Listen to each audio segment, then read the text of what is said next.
episode of Geeks Who Like Sports. As always, I am Ray Carcillo in actually rainy Los Angeles today. We got a little bit of weather actually going on here. Doing my best friend the entire world over in Philadelphia, Pennsylvania. Lee Elias. Lee, how are you doing, buddy? It's very sunny here, Philadelphia. Snow-covered ground, but sunny. So it's in that kind of afterglow effect of a snowstorm where the roads are Yes. cleared and so everything looks clean, which is beautiful. Ray, are you ready for our non-sponsor of the week?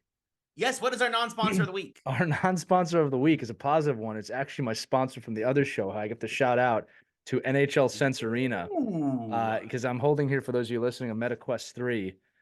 So Ray, I'm about to get back into gaming in a whole new way. I got a MetaQuest 3 here, and then Sense Arena also sent me the add-on. So I mean, you can't see these if you're listening, obviously, but these are so you can put them on a stick or goalie pads for the sensors, so that you can actually wear your equipment while you're doing it. So you'll have to take a look out for that stuff. But MetaQuest 3, should we make the unofficial sponsor Meta? No, it's going to be NHL Sense Arena, my friends over there. Thank you so much for that MetaQuest 3. I'm looking forward to using it and reporting back VR gaming on this channel, Geeks Who Like Sports. Now, they're a non-sponsor because they're not paying us. Right. Maybe they will. I am incredibly jealous. That does not happen often in the gaming realm. Yes.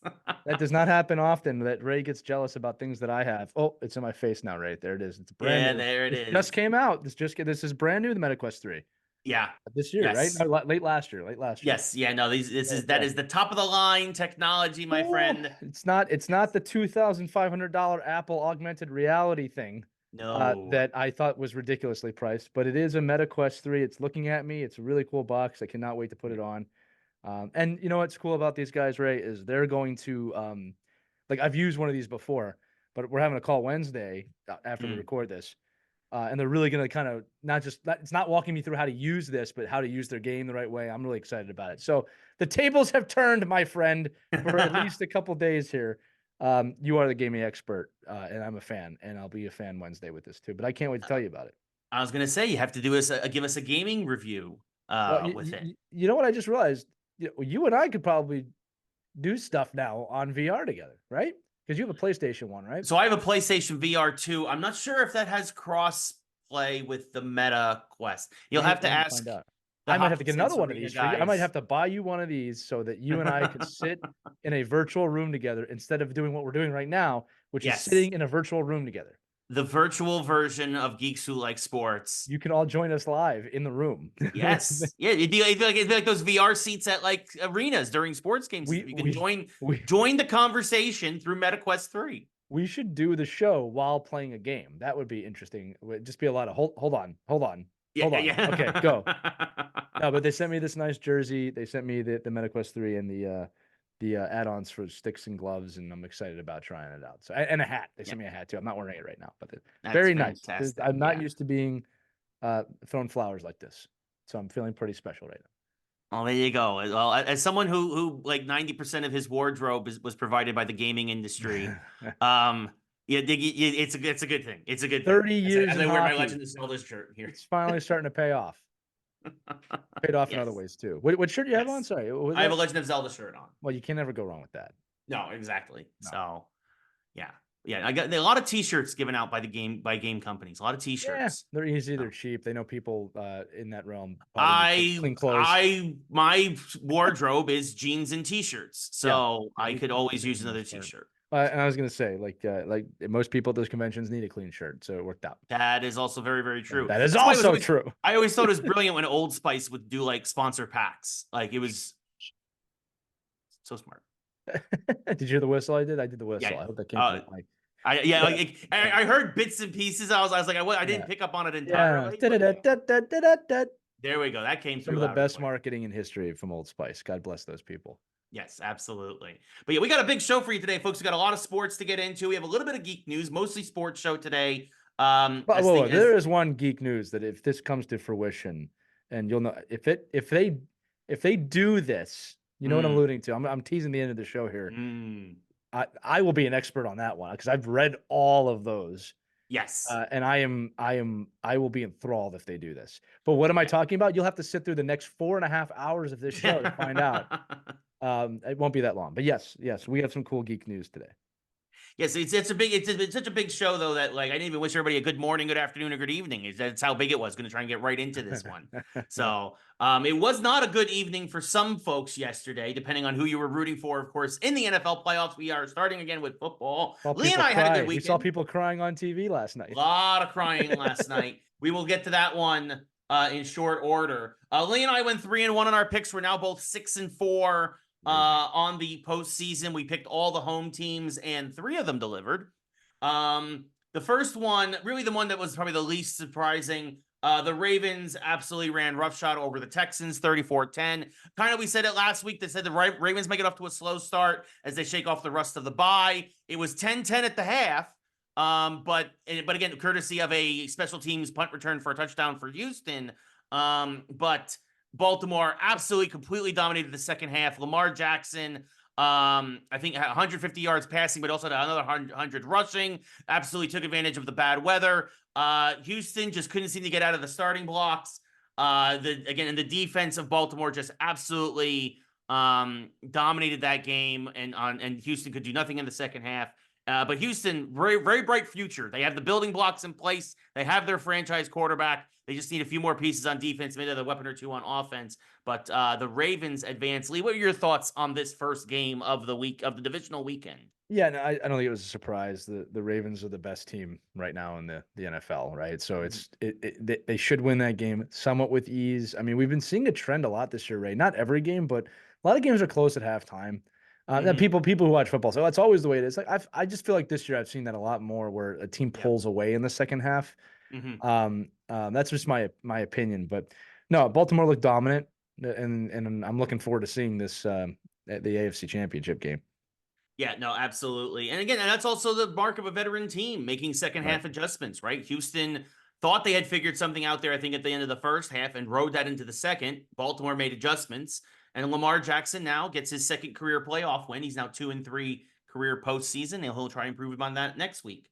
Over in the NFC, Saturday night, we said that this could be, if there was going to be any real big upset this weekend, it would be this game. Right. And if Green Bay had a kicker, we might have had an upset. Now, the weather, of course, was not great, but it's always a bad sign when your coach is quoted as saying, whenever we send our kicker out there, I say a prayer, because he's really had a terrible, terrible year. And honestly, I'd be shocked if they kept this kid around, because as much as you hate to see it, they made a questionable decision to not kick a field goal in the red zone early, and then tried to settle for a field goal late, and he missed it. And so the Packers left at least 6 points on the board. And when you lose by 4, well, that really sticks in your craw. But the Niners also looked very rusty coming out of the bye week and after time off. Purdy really kind of lit it up in the fourth quarter. Also, the elements were a part of it. Purdy said that he was definitely in the first half. It took not only shaking the rust off, but also having to get used to playing in the torrential rain that was happening. It was raining a lot for sure. But the Packers come up just a bit short. And that too, the Packers defense dropped a couple of should have been easy interceptions because of the rain. The ball was very, very slick. The Niners found their game in the fourth quarter and find their way to hosting the NFC Championship. Lee, what were your thoughts on Niners and Green Bay? I mean, it's what you would expect from a 1-7 matchup, right? Is that when the championship team decides to turn it on, there's really nothing you can do about it. And that's not a shot against Green Bay. They're very much, we're happy to be here. This is great that we got past the first week of the playoffs, but the Niners are a team, they could play one quarter and destroy you, and they did. Yeah. Absolutely. That's simple. I don't think you have to look too far beyond it. I mean, these are not two teams that are in the same caliber of play. And again, at any given Sunday for sure, but this is one of those 99 out of 100 times the Niners are going to win this game.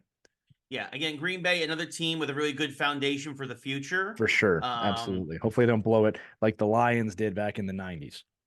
Yes. Yeah. Well, that's we'll get into that story for sure. Yes.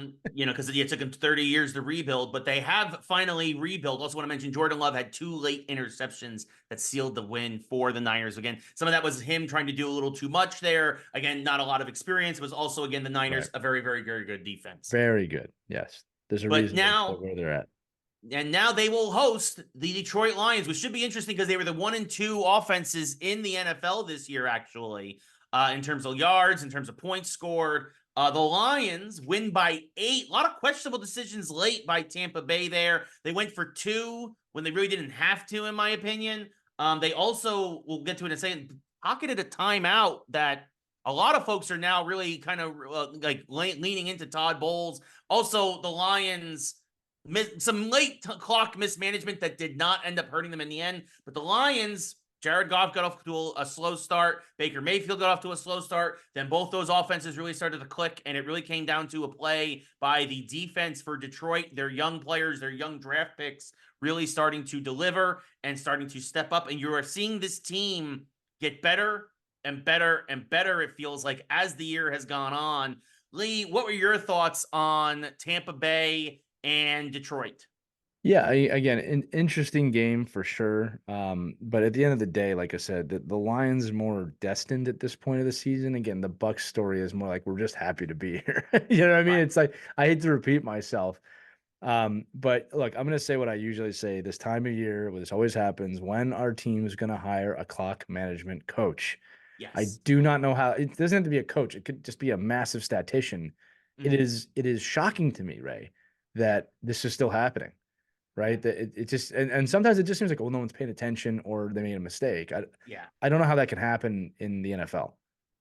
Well, and that's what I want to ask you your opinion really on as a coach and as somebody who again who has been around football and who understands. So it's not the stage for you folks. The Lions made an interception, which was thought to be and was really a game-stealing interception. With about a minute and a half left on Baker Mayfield. They were already in field goal range. It was deep in that side of the territory, so the Lions were already within their kicker's field goal range. They take a knee. And then for whatever reason, Jared Goff takes another knee very quickly. Usually you let the clock Let it run down. And for whatever reason, he took the second knee with like 20 seconds left in the play clock. And then, which allowed Tampa Bay, that gave them extra time. They had one timeout in their pocket. They then took the third knee, and the Bucs did not call the timeout. That would have forced the Lions to possibly kick a field goal. Now, look, there was an infinitesimally small chance. But Lee, if there is any chance at all, do you not have to take it? Where if you call that timeout, you force them to kick the field goal. Yes, they make the field goal. The game is basically over. But what if they miss it? What if you block it? Why? Todd Bowles said it was a foregone conclusion they were going to win in this press conference, which honestly, that bothered me more than if he said he didn't realize he had the timeout left. Right? I would have rather him have said, I forgot we had one timeout, than to him say it's a foregone conclusion that we're going to lose with a minute to go. I think it's more likely he did forget that they had a timeout. Look, to answer your question, yes, you have to take that timeout. Even if there's no chance in you winning, you have to do it. You have to force the play. You never know. All right. We have seen weirder things happen. Oh, absolutely. So my guess is he forgot. Now again, you're talking about from a fan standpoint, from a GM standpoint. Do you want to hear that you forgot, or that you're just trying to be a classy coach? So that's kind of what I think is happening here. Now both answers are wrong. Yeah. No, you have if they look, we saw this in the NCAA where there was an injury timeout. And it completely changed the fabric of the end of the game. Like I think where was that? Was that the Washington game? Washington almost blew it against Texas because that gave Texas an extra drove 30 down seconds. The field. They very much could have won. Yes. Right. So came into the last play. Yes. Yeah. I'm gonna say this again, Ray, is that I have a real issue as a coach when you take the game out of the player's hands. Right. Yeah. So whether you think the game is over, whether whatever, and here's the other thing too. If he did forget, where the hell is anyone else to tell him we have a timeout? We have a timeout. Yes. Yeah. Right. So these are the things I don't understand sometimes. Now, I will also say this, having been on football sidelines, there's a lot going on, and a lot of people are focused on their job and not the thing as a whole. I just find it amazing with the amount of people that watch the game, both on the sidelines and upstairs. Yeah. That nobody says anything about these things. And again, nobody called down. Yeah. Yeah. Now again, I don't know how low the clock would have gotten. All right. If it got down to 1-2 seconds, all right, maybe I can see. No, they did the math. If they had called, so if Detroit did not mismanage the clock on their own side, yeah, right, there would have been about 15 seconds left when they kicked the field goal. Yeah, plenty of time. So now again, if they make the field goal, then the game is over. But if Right. they miss You or it's can't. No, blocked, look. This is like in the playoffs when you pull a goalie in the NHL. When you're down by a goal, 2 goals, you keep the goalie out because you got to try. yes, Right now in the regular season, you don't do that. You put the goalie back in after you get the empty net goal because you don't. No, in the right, playoffs, it doesn't matter. You got to keep the goalie out of the net. You got to try. yeah, You owe it to the fan base. You owe it to everybody. So again, yeah, interesting decision making. hmm My gut, I could be very wrong, was that he did forget he had a timeout. yeah, That's my gut. All right, because right. there's no logical reason why you wouldn't call it. All right. That's my thought Yeah. too. I was just shocked by his answer Yeah. Well, more I in the press again, conference more than it anything. would be if I was a GM, it would be unacceptable to me that someone forgot. Yeah, Okay. And again, it's much easier to justify, okay, you're being a class act. We probably weren't going to win anyway. right. Next time, don't do that. Yeah, You know what I mean? yeah, But yeah, I'm going to say it again. There should be a clock management person on staff that can yeah. radio down to the head coach. Absolutely. I'm available to any NFL team that wants anybody to watch the clock. I'm really good at it. I have clocks all around my apartment. I'm really good at it. I just got a visual of you upstairs with a headset. Clock, clock, clock. Yeah. Time out, time out, Time out, time out, time out, time out, What time are out, you time out, time doing? out. What are you? They just gave it to you. Time out. You moron. Oh goodness, yeah, but yeah. So, but the bigger story, of course, is that the Detroit Lions, for the first time in 32 years, are back in the NFC Championship game. They snapped that streak. They will go to San Francisco Yes. red hot. Yes. Where they will lose to the 49ers, who will go to the Super Bowl. I'm making my prediction right now. Right now. The Well, then Lions we are going to lose that game. I want them to win over the Yeah. Niners. I do. My dream final is not Kansas City 49ers. Yeah. All right. But I will tell you that I believe the Lions road ends here. And I will be very happy if I am wrong. Yeah, I will do this right now. I am going to take Detroit. Okay, I'm good. going to go with the Cinderella story. I am going to take No. Detroit. I hope you're right, Ray, but I think the Niners are going to beat the shit out of them. You want me to be that perfectly could honest with you? happen. Yeah. That could happen. Absolutely could Yeah. happen. And I really think that this is a closer matchup though than people want it to believe, because I will say this, the Packers showed something on the Niners defense that I think is very interesting, is that if you run the ball outside the numbers, which the Lions do very well, They do. the Niners are vulnerable. Right. I think Detroit can come up to a game plan. I think this could be a shootout. I really do, because I will also say that Detroit's secondary is very vulnerable. And I think as long as it's not raining, I think Purdy can pick it apart. This could be like a 35-31 game NFC Championship. And I pick whoever has 35 and pick who has 31. It could really come down to the wire. It could go either way. I just think that that the Niners storyline, and there's two great storylines here, but remember, this is a team that got all the way to the NFC Championship last year and lost their quarterback.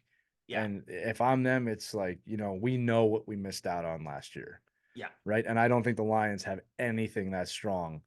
No, the Lions are a bit of a Cinderella. Now, if this game was in Detroit, right? Different story. I would definitely change my tune a little bit. Yeah. All right. But I think the Niners are going to be going to the Super Bowl. Don't want it, but that's my prediction. It's fair. That's fair. Also don't want the Niners, and so I'm really, really pulling for the Lions. Wait, we're doing picks of what we want and what we morally want. What we morally want is the Niners and Kansas City not to be in the playoffs anymore. Yes. But we can't do that, right? No, to be fair. But I'm going to go with my heart here over my head, and I'm going to say Detroit. I tried that with Miami. It didn't work. So it was just giving you a heads up. Although, again, I wasn't expecting Snowmageddon to happen. So that's also true. It was another Ice Bowl, fourth boldest game in NFL history. But yes, now and again, last note, the Washington VanDerveer football team, whatever you want to call them, they now have the longest streak of not making the NFC Championship game, which they, funny enough, beat Detroit back in 1991. So now that tie is broken. And the second longest streak, of course, belongs to the Dallas Cowboys. About them Cowboys. Yes. Fun fact, by the way, did you hear Ron Rivera is interviewing for the Eagles defensive coordinator position? Yeah, it's not a bad interview. We'll talk about the Eagles defensive coordinator position in a bit, because I have a feeling now that is the source of the issues on the team.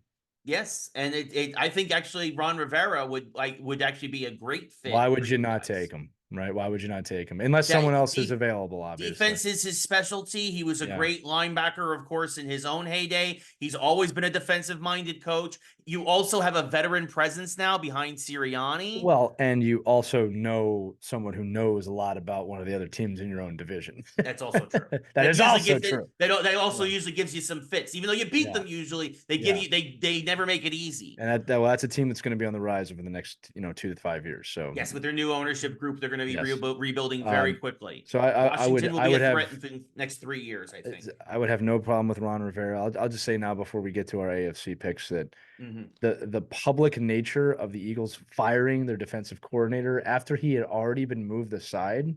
Yeah, he had been demoted. Yeah. Yeah, that kind of tells you something was going on there. That remember I kept saying there's something there. I don't know. Yeah. I think that's what the thing was because they Yeah. publicly humiliated this guy now by firing him. And the way Mhm. they've said it is Nick Sirianni fired him. That's how it's being broadcasted. Yeah. And it looks like Sirianni's not going anywhere.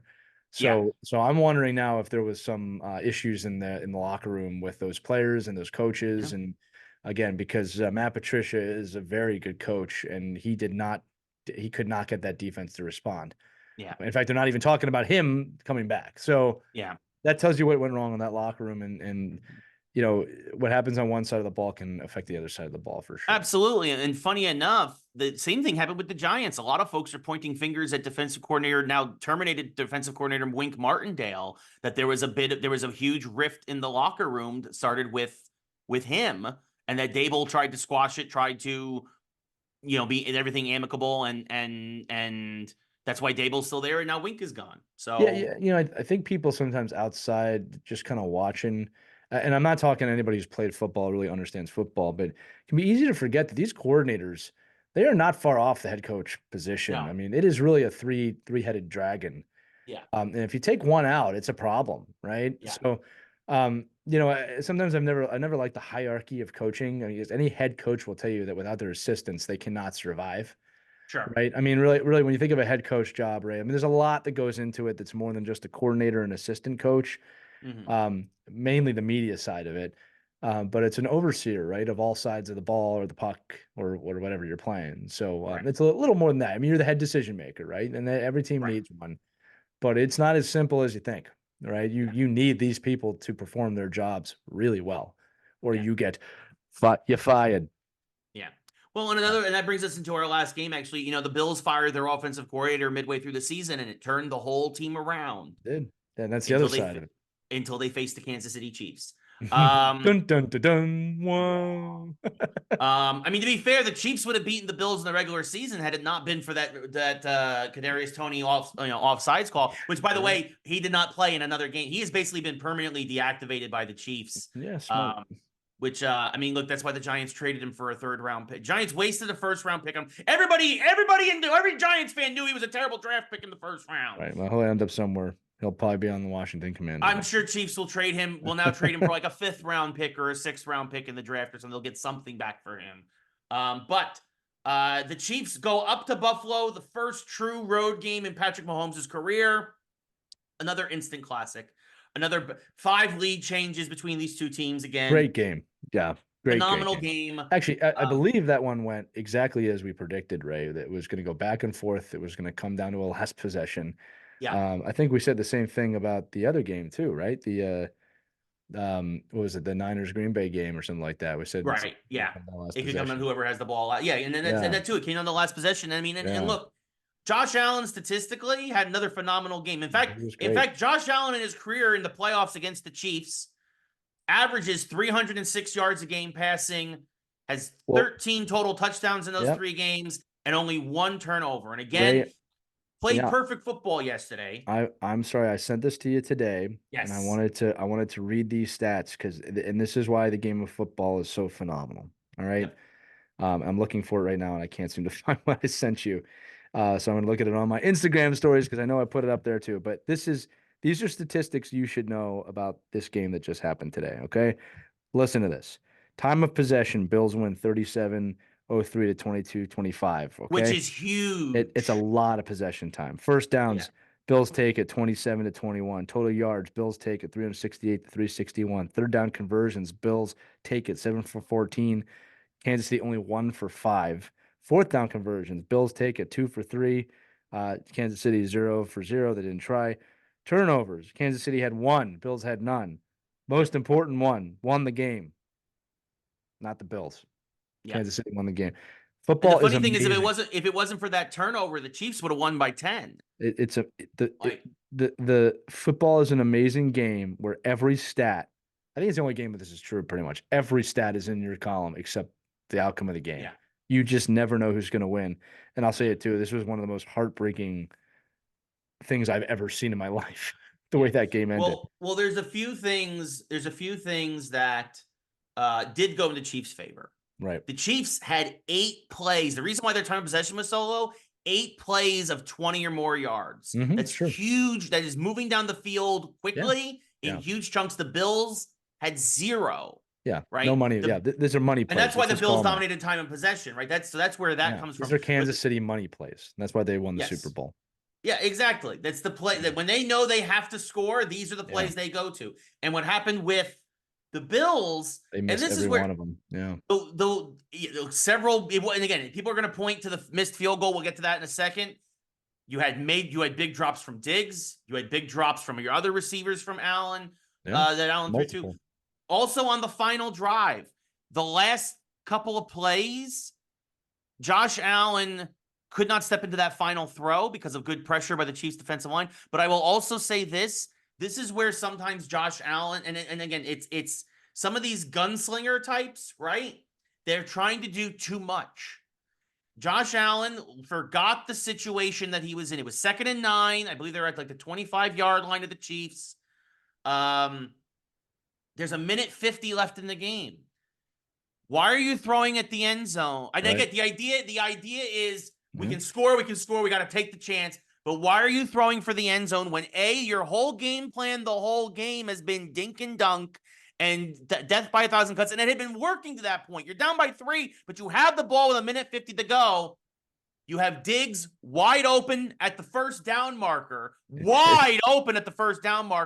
it would have continued to eat the clock. Did you want to leave Patrick Mahomes with $145 and 3 times out left? That with in a 1-score game? You lost the scenario there. And even Tony Romo said it. He's like, why are you throwing? He's like, I get the temptation, but the right play there is to check it down to Diggs. You've been checking it down the whole day, and the Chiefs have been giving that to you. Again, football 101. Take what the defense gives you. You check it down 9 yards to Diggs. You move the chains. You eat more of the clock. And then the very next play, he's flush from the pocket. He has nowhere to go. He has to throw it out of bounds. And then that sets up the heartbreaking 44-yard field goal attempt that, again, bad weather. The wind was howling. It was a cold day. And Lee, I can't remember the last time I've seen a football off a kicker's foot go whoop, the way this one did. I mean, it was windy. Yeah. It was a slice like you have never seen, folks. And once again, the 2 most hated words in Buffalo, wide right. Shades of Super Bowl 25. It was brutal. It was a brutal ending. I actually felt bad for the Bills fans. I mean, and then they were crying, of course. I mean, it was heartbreaking. It's a heartbreaking way to lose. I'm sure the mindset from Allen was, look, we got to be aggressive to try and win this game. And it's just, it wasn't the right moment. Now, if it catches that, we're not talking about it. We talk about the great play that he made, but right, and then you either talk about it, did the Buffalo defense hold it, or then Patrick Mahomes once again march down the field and break your hearts the other way. Right. Like I just was not expecting him to miss that field goal. It's funny because the way they had the camera set up, you could see the wind was blowing, and like as soon as he kicked it, you could see the flags flapping on the top of the uprights. Yeah, and as soon as he kicked it, typically when you see someone kick it, it goes towards the middle, and this thing wasn't never going that way. It started off good, and then as soon as it got like beyond the line of scrimmage, it just hooked. Yeah, and now he's gonna have to sit with that, and then they gave up. Then they gave up a first down almost. Yeah, they gave a first down almost right away. It was devastating to watch. And Bass is usually automatic in that situation. I know. He had been 9 for 9. I said he never missed. 9 for 9 in his career up to that point, and just Buffalo has its heart shattered again, and Kansas City continues to find a way, and they've got a chip on their shoulders. Like they even said it, Chris Jones and like others said in person was like, you all wrote us off after we lost to Green Bay. We weren't supposed to be here. Well, guess what? 6 in a row. 6 AFC championship games in a row. We're still here. Yep. And there you go. And that's why I'm picking the Chiefs to beat Baltimore next week. Are you? You are picking the Chiefs. Well, I'm gonna go opposite of you, Ray, which means we'll be even going into the Super Bowl. I'm gonna pick Baltimore. Should we both be wrong is what I'm trying to say. Yeah, I'm picking Baltimore. I've got a feeling about Baltimore this year. They've got unfinished business with Kansas City. I think they're a better team, and I think Kansas City is too cocky. I have a feeling with KC, if Baltimore can get 2 scores ahead, I think Kansas City is going to have a hard time coming back. That's fair. All right, and I do think that this is a potential again to be another back and forth game. But Lamar Jackson and the Ravens have been very quiet about being the best team in the league. Yeah. And to me, that's very, very dangerous. All right. Yeah. Kansas City barely won that game. All right. They barely won that game. They barely won a lot of games this year. Yeah. Well, then this is Baltimore now. This is not the Bills. You know, I hate to say this. Bills are a beatable team. Yes. Right. And they barely are a flawed team. Right. I think that Baltimore is ready to go to the Super Bowl. And that's my prediction. Baltimore Niners again. I mean, that is the hands-on favorite. Yes, a rematch of, I believe, that Super Bowl 47. Yeah. I'm really hoping, though. I'm gonna be honest. I would love this. I would like to see Chiefs Lions. I wouldn't mind the Ravens either. I really want the Lions. I want the Lions too. I don't. They're gonna have to play the game of their life to beat the Niners, and I just absolutely. I don't know if that's gonna happen. I think Chiefs and Lions would also be interesting though, because that was the kickoff game of the season. Yeah. Right. The early Thursday game. And it could also potentially be the last game of the season. The Super Bowl would really bookend the season very interestingly. Yeah. I don't care if you bring up Flavor Flav and Eminem and Kid Rock. I don't care. He's not from Detroit, but I just they're a great team. You have to be great to get to this game. Yeah. But I just don't see the Niners and Baltimore losing these. So we'll see what happens. Anything's possible. Absolutely. Possible. I think the Baltimore game is going to come down to Lamar Jackson.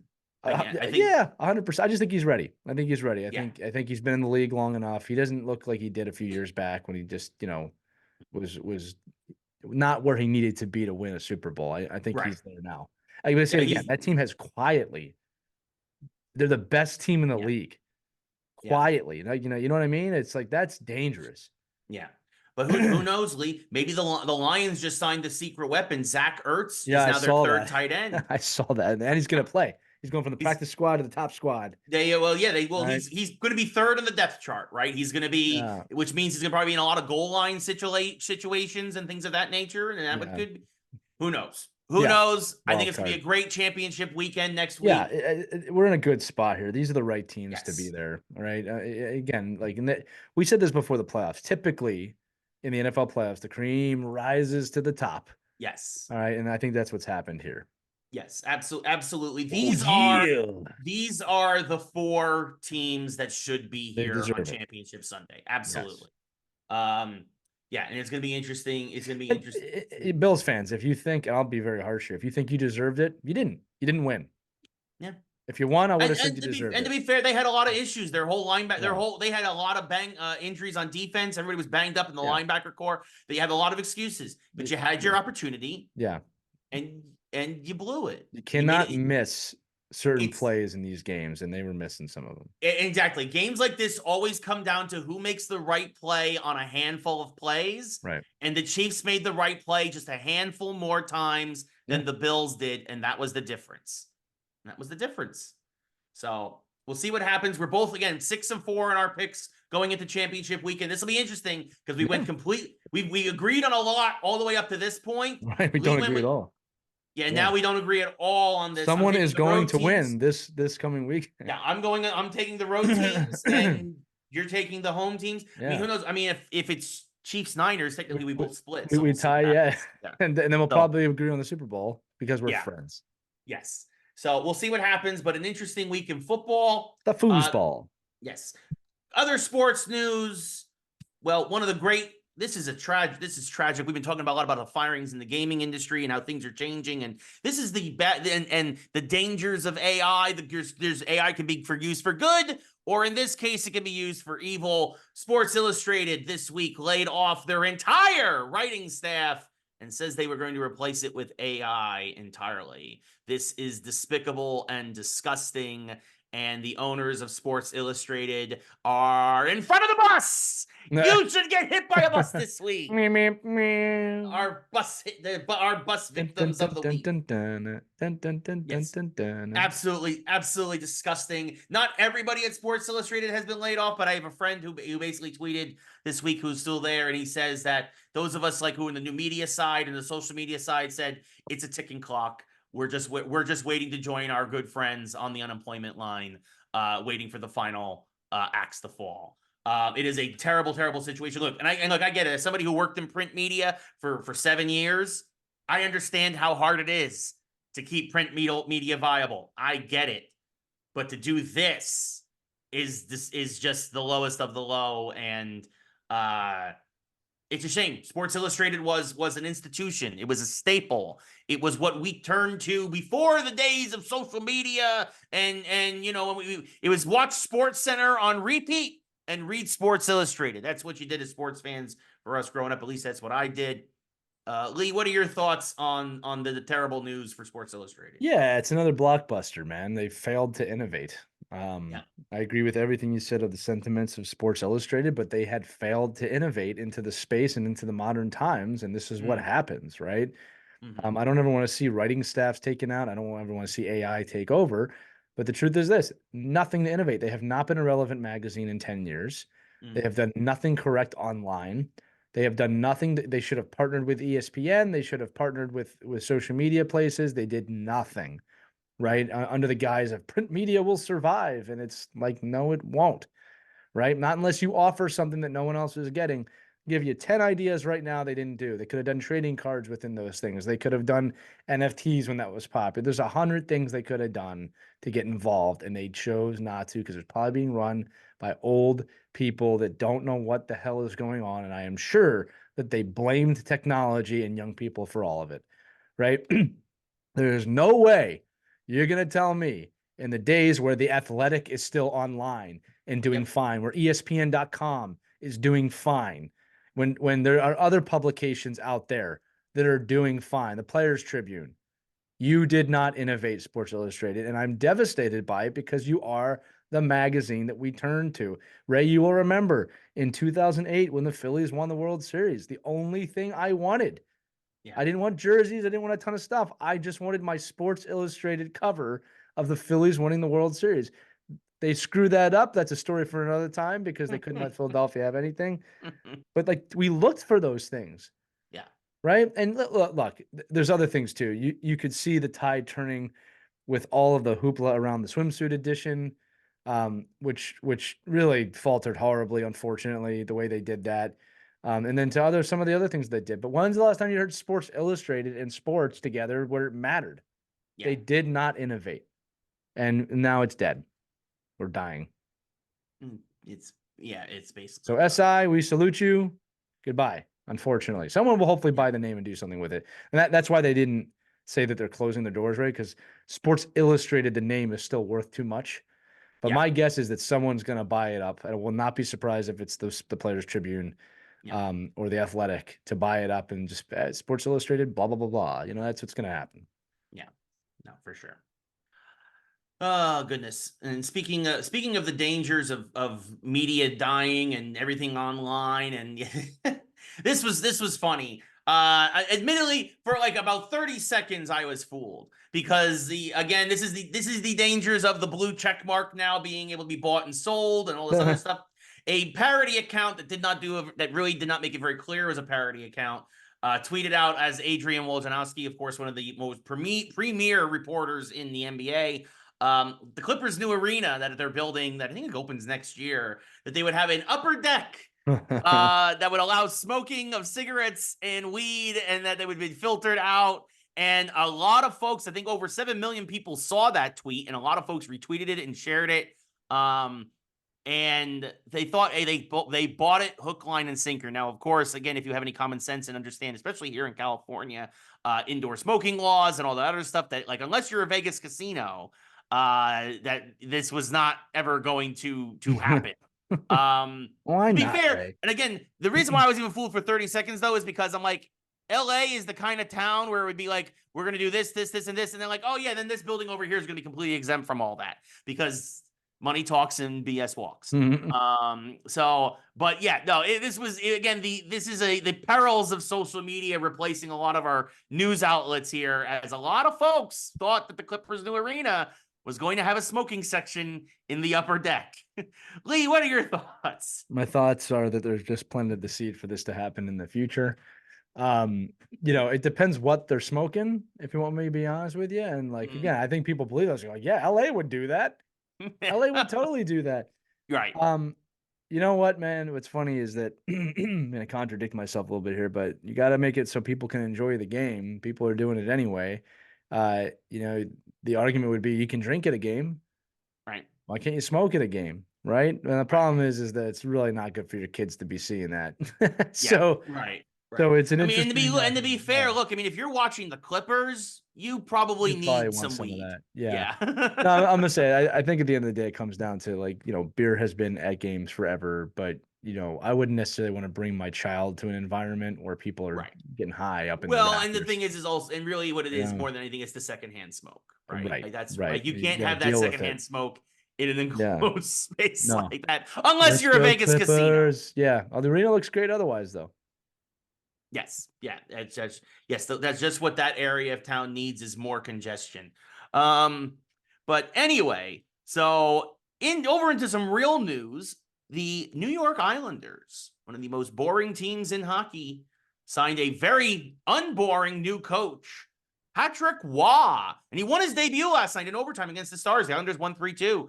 Lee, what are your thoughts on the Islanders hiring Patrick Waugh after his very unceremoniously leaving the Avalanche as the coach several years ago, returning to hockey coaching ranks, the NHL coaching ranks anyway, as the head coach of the Islanders? Yeah, you got to remember this guy won a Jack Adams, and he wins wherever he goes, in some form. So I don't care what team you are, it's a great pickup. And if you saw the footage from practice last night and the win last night, this guy does not. He's a little bit of an old school coach.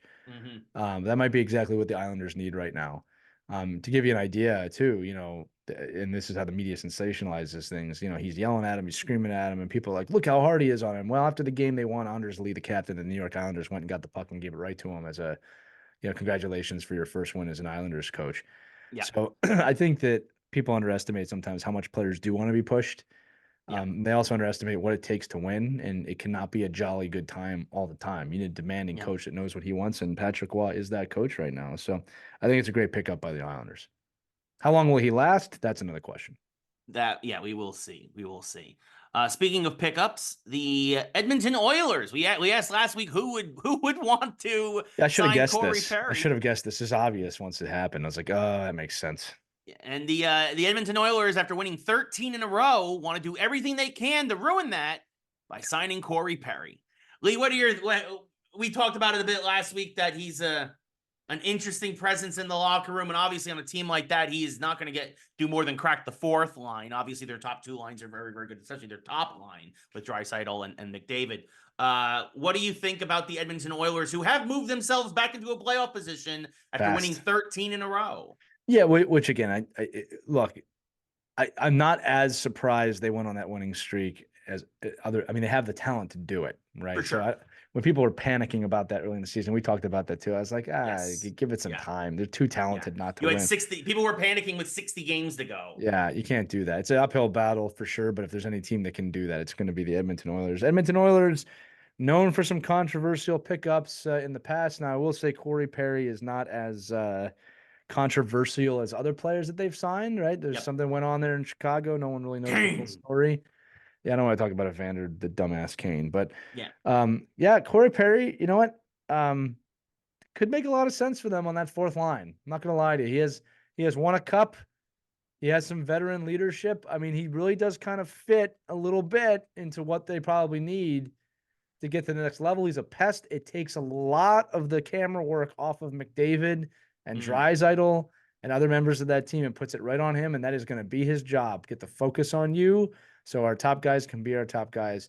So they're either going to come out of this looking like geniuses or he will just be a non-starter and no one will care. Right. It's a low risk, high reward kind of thing because it's a prorated contract the rest of the season. It doesn't work out. See you next year. Right. So. And again, he's a cup winner. You got to remember that. Like, guy has won the Stanley Cup. And that's not something a lot of players on the Edmonton can say. That's very true. Not in a very long time anyway.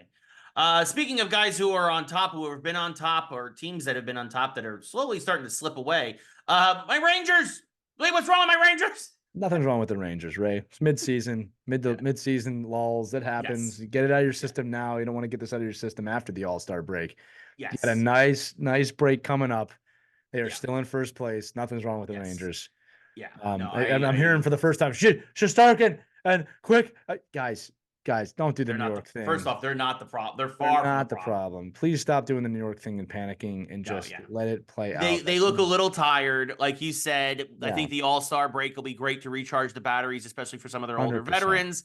100%. But I felt better last night after we came back against Anaheim. We were down 2-0 early, and then we scored 5 unanswered.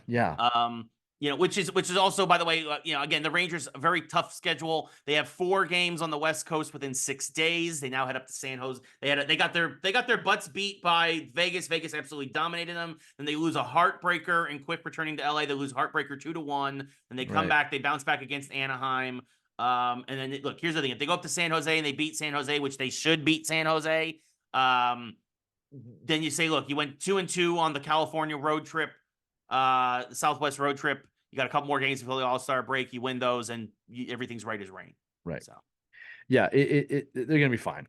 I mean, look, here's the other thing too. It's like, I don't know where sports fans got in this mode of like, we're in first place, we should stay in first place. You might not finish in first place. You're a playoff team, and that is what is important. There's no buy round in hockey.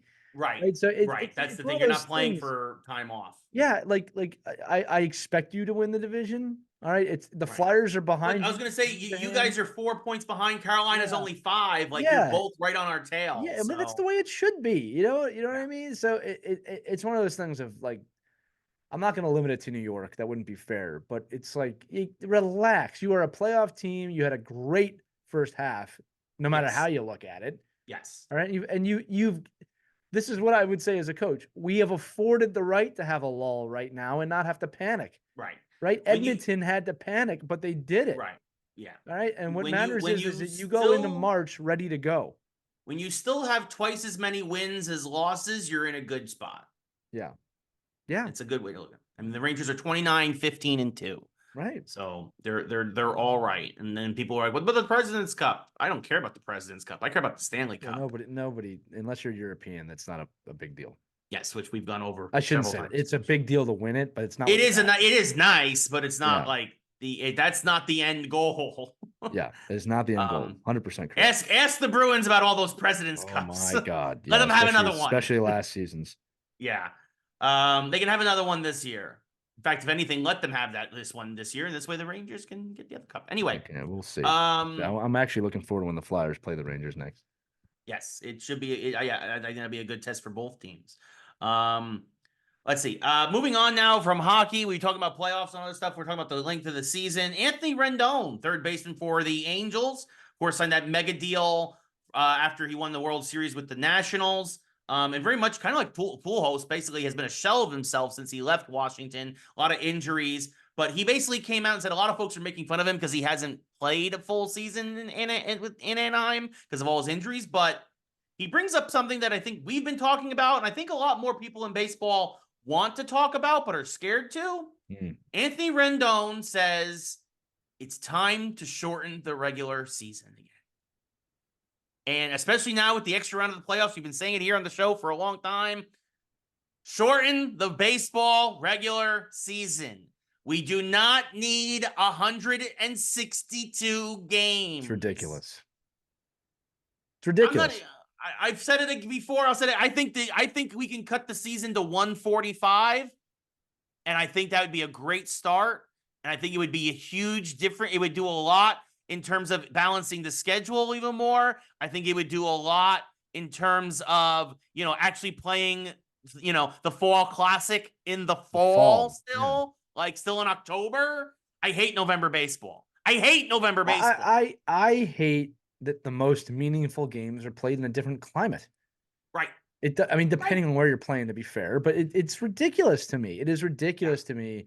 And this is, you know what, the biggest enemy of baseball is these traditionalists that just Yes. can't see anything, Yes. right? Here's another question.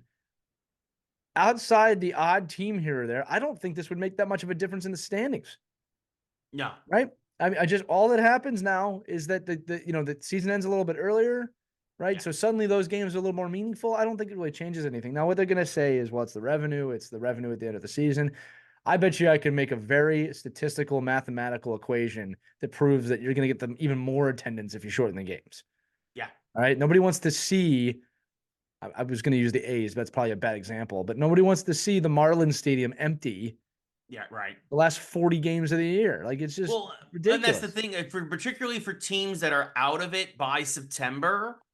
And now that you don't have September call-ups anymore, so that you can't even, instead of expanding the rosters to 40, they only expand the roster to 28. So now you're not even gonna not even the option of being like, well, hey, I know we're out of it, but come see the future, come see our new kids, the Yes, rookies. which You is don't that even was a have dumb that move anymore too. Yeah. because of the new rule. So it's like, why?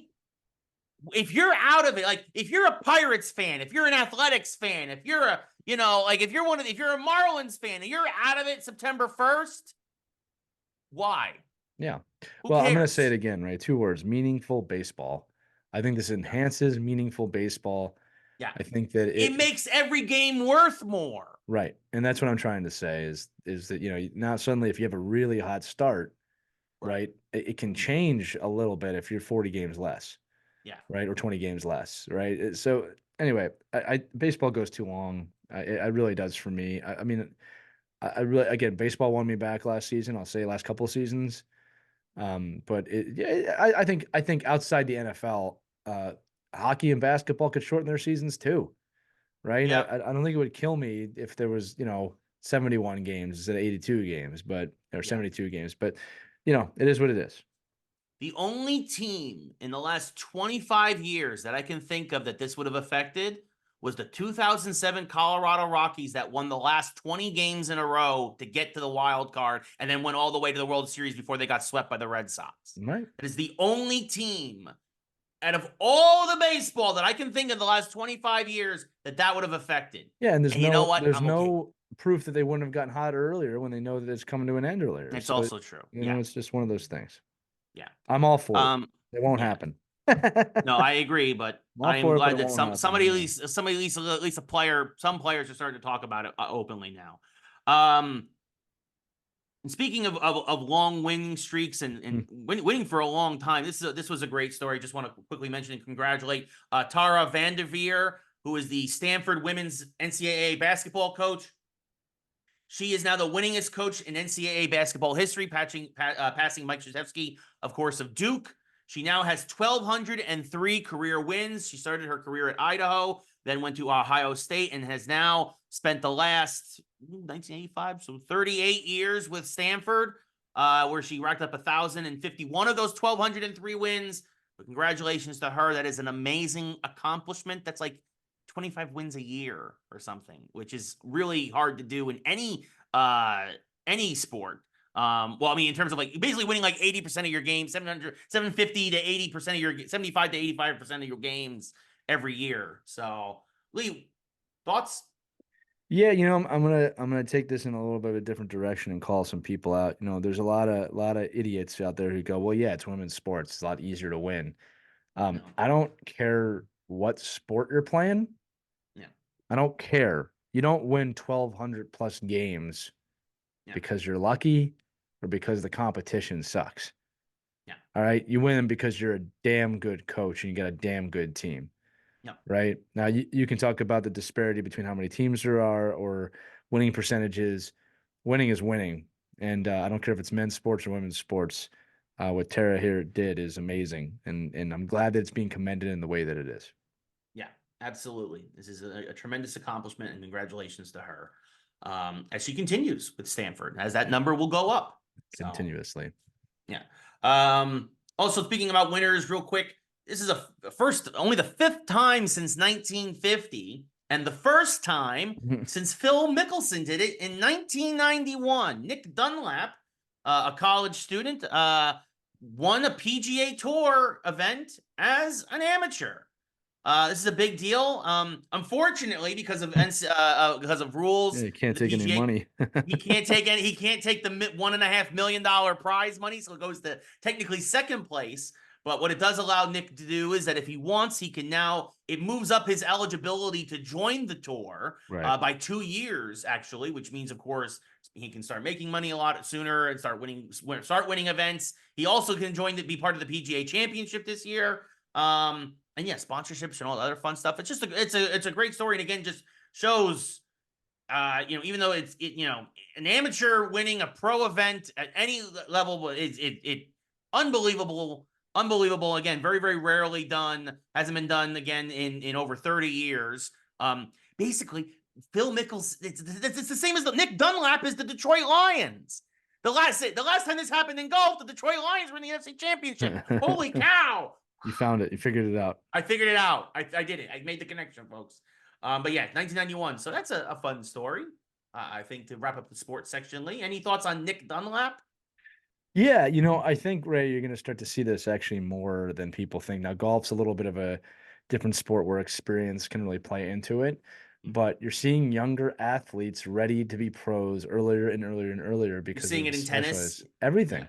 Yeah. Because of specialized training and the ability to locate kids, and then just the technology has gotten better where you can advance or accelerate the development of someone. So some of these rules might have to change in the future. Yeah, this kid will be on the PGA ASAP with the way he did. Yeah. I mean, yeah, he's ready. Absolutely. Yeah, absolutely. And it's a good point. We actually talk about this in the games industry a lot with esports players. A lot of times esports players will start in their mid-teens because people don't realize physically, like your musculature and whatnot may not be fully developed or whatnot at 15, but your reflexes, right? Actually, you begin your peak reflexes at 15 years old, and that continues for the next 15 to 20 years usually. But that's why you don't see a lot of esports players older than 35. Right. They tired. Even that, I joked that I at 32, I got second place in what we called the senior league tournament. And you're like 32, and I'm like, yeah, because in games you don't need physicality. It's your reflexes. Your reflexes start to dull. And even now at 38, I'm starting to feel it in my reflexes. I'm an old man, so I can't. So old. So old. So old. Gaming. That's why That's why I can. If you need me, I can consult and tell you what to do about your video games. But I probably can't compete professionally unless it is on on another senior event of some kind. Well, as someone who's just about to start his VR gaming career, I will let you know it's a little different, maybe. It maybe. I'm curious to find out. Speaking of games, though, a little bit of game news as we switch over to the geek section. This was a fun story that broke this morning. The WWE 2K24 cover and release date have been announced. The release date is March the 8th. No surprise, they kind of switched after taking a year off to the spring release. This way, they don't have to compete with the craziness of the fall releases, even the fall sports releases. There's really, aside from baseball, nothing else in March, so it's a good chance for them to have that. Not to mention leading up to WrestleMania. But there's 3 editions. The standard edition, Cody Rhodes is the cover athlete, which makes perfect sense. The deluxe edition is Bianca Belair and Rhea Ripley, your women's world champion right now. They, of course, have a great rivalry, and of course, 2 of the phenomenal women wrestlers that are in the industry right now. And this is the one that I'm excited for. I just wish it wasn't $120. Is the let's see, the super special edition. What is it? I'm trying to find out. I forget what it's called. It's the 40 years of WrestleMania. Looks pretty cool, yeah. It's the 40 years of WrestleMania edition. It has The Rock on the cover, Cena, Undertaker, Stone Cold, Triple H, Shawn Michaels, Andre, Hogan, and of course your more current legends as well. It's just an absolutely phenomenal looking cover. And it comes, of course. What's interesting is also, if you pre-order any version, you get a month of Peacock for free. Peacock's showing up everywhere. Yeah, well, it's what it is. It's because they want you to watch WrestleMania. Yep. but also new matches and old matches returning, special guest referee matches returning, gauntlet matches are returning, and for the first time, proper, I guess, or at least the first time in a very long time, ambulance matches and casket matches will return here in 2K24. So for the wrestling fan out there in your life, if you want to get them a wrestling game, 2K24 looks to once again be the cream of the crop that rises to the top. And this is where I miss Blockbuster, where I could just rent the game, get it out of my system for a week, and then I could bring it back. Yeah, because I will say this. So I've gotten WWE 2K since they've come back the past 2 years. I'm glad they've come back. And while I'm very tempted with the 40 years of WrestleMania version, even for the standard edition, right? I never get the collector's editions, but just the idea that that's going to be like the showcase mode, that it's going to be 21 classic WrestleMania matches, including Hogan Andre at WrestleMania 3. Right. I am tempted, but after getting it 2 years in a row, I just don't know if I can afford to get it again. Yeah. Or that the gameplay will be so different from the past 2 years that it'll be worth it aside from reliving those matches. Yeah, you remember I'm going to say it again. You used to be able to rent these games and try them out before you bought. You can't really do that anymore unless they give you like a little bit of a freebie, which doesn't happen that much either. Very rarely. Yeah, sometimes you'll get demos, but very, very, very rarely does that happen. So interesting. Yes. So what's your favorite WrestleMania match, Lee? Do you have one off the top of your head? Man, that's a really loaded question. Yeah. Favorite WrestleMania match? Yeah. Taker Mankind wasn't WrestleMania, right? That was Hell in a Cell. That was not I mean, that's my favorite match, period. Right. I mean, Ray, that's a loaded question. That's a loaded question. Probably an Austin matchup, to be honest with you. Yeah, I'm thinking not Austin Rock, but just I mean, it is hard. There's a lot of great ones. Rock Hogan at WrestleMania 18. It's a great one. I thought that was too late. You know what? I mean, this is gonna be controversial. Some of the Bret Hart ones were fantastic. Wasn't there a Hart Michaels one? I was gonna say Bret Hart and Stone Cold. Was that WrestleMania 11? That was good. I mean, because we gotta remember, like, there's like the showstopper kind of WrestleManias where it's like the two behemoths and Undertaker versus whoever. But from a technical wrestling standpoint, Hart was really good. WrestleMania 13. That was, by the way, Hart versus that was a good Austin one. That was a good match, right? Yeah. That's when he was bleeding, right? Yeah. That's my pick. Yeah. That's my pick. That was a great match. Yeah. There's also too, we hadn't really seen stuff like that. It was kind of early on in the Attitude Era. I mean, I don't even know if that was Attitude Era yet. That was like the cusp of the the beginning of the Attitude Era. That was like, I had never seen that. Yeah. You know what I mean? It's like, oh my God. Right, because it was shortly after that then you had the Montreal Screwjob and Bret left for WCW, and there was a Kane Undertaker match in there too that was really good. Yeah, so, I mean, there's Undertaker versus Shawn Michaels, the retirement, the basically retired Shawn, I think the first time, and then was phenomenal. Yeah, there's some really great WrestleMania matches. I'm curious to see what 21 they picked, and that's part of the reason why I'm so tempted. Well, I mean, look, like, do what we all have to do. Wait for the reviews, and then figure it out. Yeah. So I'm curious. I remember when it used to be, you should send me the game. I can just play it. I think you should reach out to them and be like, hey, just send me the game. Yes. I'm tempted. Yeah, because that's the thing. I'm just, after 2 years in a row, I just dropping $70 on another game, another version. Not sure, especially because I'm unemployed right now. No, now I know what to get you for your birthday. Ooh. Ooh. Oh, there we go. Or they could be WWE 2K24 could be our non-sponsor. The non-sponsor of the week is the WrestleMania version. Yes. Come on, WWE 2K. Come on. Come on down. Come on, hook us up. Oh man. Moving on. Speaking of games, actually games and movies. This is a fun rumor that has been starting. I don't like sand. I'm sorry, Master. We know that Sonic the Hedgehog 3 is happening. We know it's going to feature Shadow. It's not the Jedi way. After Idris Elba voiced Knuckles, the question was going to be who could voice Shadow? And now the rumor is Hayden Christensen is the front runner to play Shadow the Hedgehog. It's a great call. As much as I'm teasing him right now, it's actually a really good call. He has I the think it perfect would be voice for it. phenomenal. I think so too. He has the right voice for it. The right. You lack conviction. He I can mean, make now that with work. his return as Vader and all of this, and Yeah, the successful return. I don't know if you finished Ahsoka yet, man, but some scenes in there that are like, whoa, this guy can actually do something. yeah. No, I think this would be a great move. Again, it's just a rumor right now. I've nothing confirmed. Do it. But I think this Do would it. be a win for I believe it's Paramount.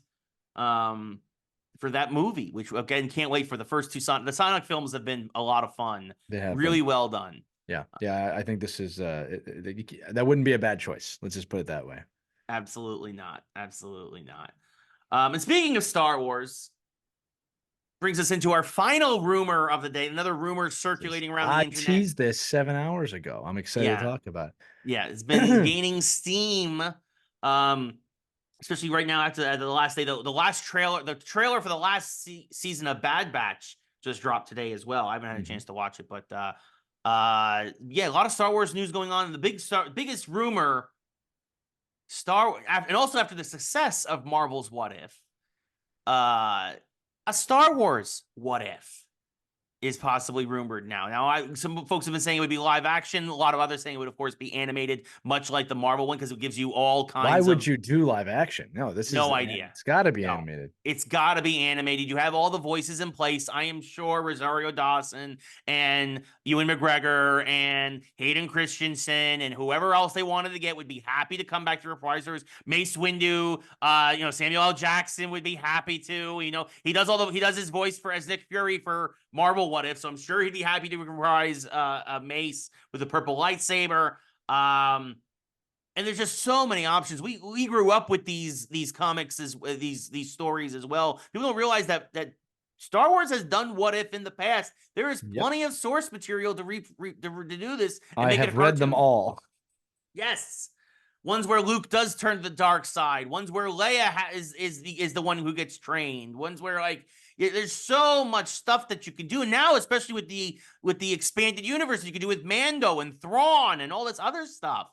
Right? What if Mando didn't go back for Grogu? What would happen? Like, so much you can do. They need to do this. They need to do this. Lee, what are your thoughts? Yes, as the resident Star Wars guy, by a tad, just a little bit, not by much. As someone who has read the What If comic books from Star Wars, they need to do this for White multiple suit reasons. Vader. White suit Vader. Yeah, there's a great story there where Vader turns to the light and Leia and Luke save him, and at the end he comes out in a white suit as Darth Vader. There's a lot of things you could do with this.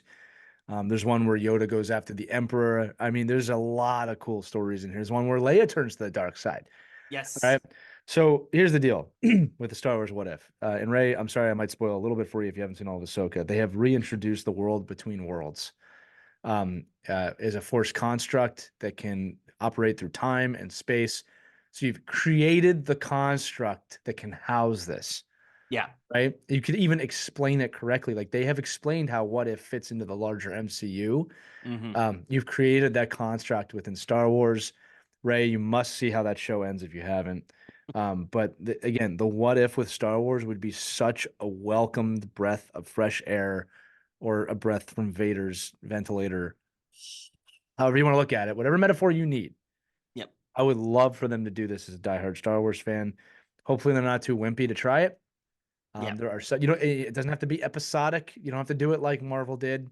Yeah. This could be just one, I don't need them to connect or anything like that. No, they could all just be one-offs. They could do that or just do a one-off, right? Or just do one long hour-long episode and that's it. Show me 3 stories. But I hope they do this. I really do. Yeah, no, I agree. This is a phenomenal idea. And the fact that this is right now only a rumor and not confirmed. What if Anakin doesn't kill Dooku? What if Anakin does not jump at Obi-Wan? There's so many, much. Yeah. Right? What if Luke does turn to the dark side, which he does eventually in the comic books, but they erase that with What if Qui-Gon, what if Obi-Wan's the one who dies against Darth Maul instead of Qui-Gon? Right. There's so much you could do. So much you could do, right? And that's just in the Skywalker saga. Yeah. Right. We haven't gone beyond that. I'm not going to, but just, what if they didn't blow up the Death Star? I mean, there's a lot of things here that you could do. Yeah. 100%. So, well, we're going to keep dreaming about possible what if ideas for Star Wars.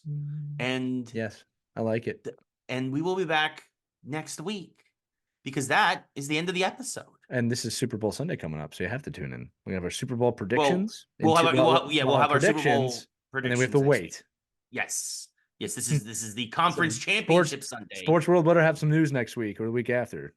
Yeah, it could be a light week. I mean, well, I think the geek world will start to hopefully it has awoken. Yeah, we gotta talk about that new Disney floor. That's a tease for a future episode. That's some amazing. Oh yeah, that's a fun piece of tech. Yeah, we should talk about that next week. This Disney has created, as they do, something that will really change not just VR but anything on stage. So I'm looking forward to that. Yes, that is a great idea. But until then, bye. It's pull the teams. Bye. Later. For Lee, I'm Ray. Good night, everybody. Thanks again for listening. We're back next week with more Geeks Who Like Sports. Bye everybody.